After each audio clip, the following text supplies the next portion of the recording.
ఇది పక్షితీర్థం అండి. ఇక్కడ పక్షితీర్థం అంటే ఇక్కడ ఒకప్పుడైతే ఉదయం మధ్యాహ్నం కూడా రెండు తెల్లటి గరుడ పక్షులు వచ్చేవి. వాటికి భోజనం పెట్టేవారు, ప్రత్యేకంగా వచ్చేవి. ఈ మధ్యకాలంలో రావడం లేట. ఈ పక్షితీర్థం చూడడానికి మీరు అనుకోలేదు. ఈ పక్షితీర్థం చూడడానికి వచ్చాము. ఈ పక్షితీర్థం చూడడానికి వచ్చామండి. ఈ పక్షితీర్థం దారి మెట్లు ఉన్నాయి, 1000 మెట్లు ఉన్నాయి. అక్కడ ఎదురుగుండా 1000 మెట్లు ఉన్నాయి. 1000 మెట్లు ఉన్నాయి. ఆ మెట్లు పైకి వెళ్తే అక్కడ పక్షులు వచ్చే ప్రాంతం కనిపిస్తుంది. కానీ వయసు రీత్యా నేను పైకి ఎక్కలేక ఇంక పైకి వెళ్ళటం లేదు. దాన్ని బట్టి ఏంటంటే అక్కడ మేము ప్రయత్నం చేయాలి. నా వయసు యాక్సెప్ట్ చేయలేదు కాబట్టి నేను పైకి వెళ్ళట్లేదు. ఈ పక్షితో ఇలానండి స్వామి పక్షితో అంటే ఉంటుంది.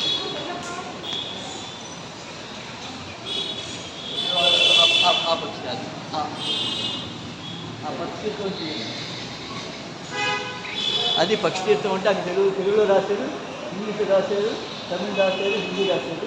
అది ఒక 2 పక్షులు వచ్చి అది ఒకటి ఆహారం పెడుతున్నారు, వాటికి ఆహారం పెడుతున్నారు. మనం మనకు అది అది తీయచ్చు. అది అది అది అతని దగ్గరే అదే పక్షితీర్థం కనిపిస్తుంది. అదే పక్షితీర్థం 2 పక్షుల్లో వస్తాయన్నమాట.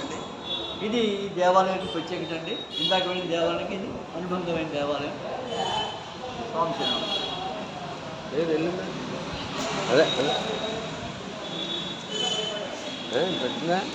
వచ్చింది. రండి స్వామి. ఇంకా మా 3 స్వాములు దిగో స్వామి రండి. ఇంకా మేము రామారావు గారు, శ్రీనిస్వామి గారు, నేను వచ్చాను స్వామి ఇక్కడికి. ఈ పక్షిని చూడడానికి వచ్చాను స్వామి. శరణమయ్యప్ప స్వామి.